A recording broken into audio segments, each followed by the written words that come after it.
যে প্রথমে নারী এসেছে না পুরুষ আগে এসেছে। বাস্তবে তো নারী পুরুষ একসঙ্গে এসেছে এবং এই নারী পুরুষ একই জন। সেই একজনকেই ভাগ করে দুটো ভাগে ভাগ করা হয়েছে, যে শিব। যেমন একটা মানুষের মধ্যে যে মানুষটা তৈরি হয়েছে এর মধ্যে কি আছে? একটা পুরুষের বীর্য আছে এবং একটা নারীর রক্ত আছে।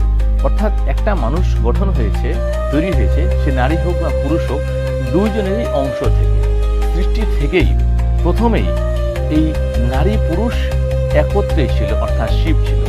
সেই শিবকে ব্রহ্মাদেব বললেন যে তোমার নারী শরীর আর পুরুষ শরীর আলাদা করে দাও। সেজন্য নারী পুরুষ আলাদা হয়েছে। কিন্তু একটা জিনিস খেয়াল করে দেখবেন, নারী আর পুরুষ সবসময় কিন্তু মিলন হতেই চায়। তাদের এই দুইটা অঙ্গ যখন এক অঙ্গ হয় তখন কিন্তু তারা একটা সুখ পায়, কেননা তারা